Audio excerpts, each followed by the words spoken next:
মানে যে যে ধাপের মাধ্যমে একটা ছবিকে রিসাইজ করা যায়, ব্যাকগ্রাউন্ড পরিবর্তন করা যায়। আসসালামু আলাইকুম, আমি তানজিলা, দশম শ্রেণীর বিজ্ঞান বিভাগ। আজকে আমরা জানবো হচ্ছে কিভাবে অ্যাডোবি ফটোশপের কাজ করা যায়।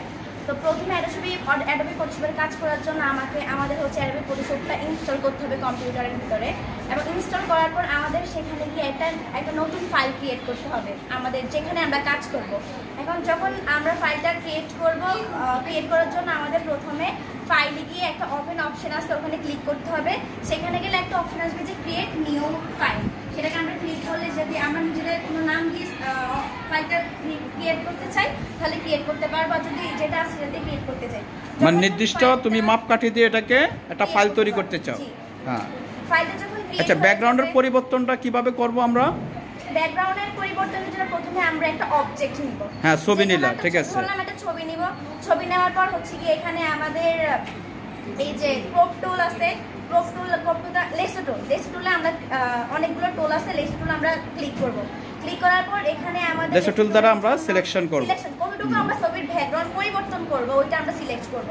এবং করার পর আমাদের এখানে হচ্ছে গিয়ে একটা ব্যাকগ্রাউন্ড পরিবর্তনের জন্য কিছু অপশন থাকবে, যেমন অনেকগুলো অপশন থাকবে। আমি কোন কালারটা ব্যাকগ্রাউন্ডে দিতে চাই আমরা সেটা ক্লিক করব, সেটা চয়েস করব।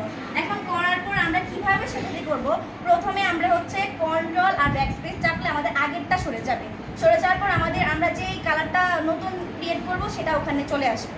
কন্ট্রোল ধরে ব্যাকস্পেস, আচ্ছা, ব্যাকস্পেস দিলে আমাদের আগেরটা চলে যাবে এবং পরের যেটা আমরা নতুন একটা ব্যাকগ্রাউন্ড সিলেকশন করছি ওটা চলে আসবে। আর পরে সিলেকশন কিভাবে বাদ দিবা? আমরা সিলেকশন বাদ দিলে আমরা যদি কন্ট্রোল ধরে ডি চাপ দিই তাহলে আমরা সিলেকশনটা চলে যাবে, সিলেকশন মোডটা চলে যাবে। তারপর আমরা ছবির সাইজ অনুযায়ী ওটাকে সেভ করে নেব, নাকি?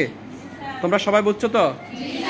ধন্যবাদ তানজিলাকে, সুন্দরভাবে, যদিও সে একটু আপসেট হয়ে গেছে কথা বলার সময়, চেষ্টা করছে।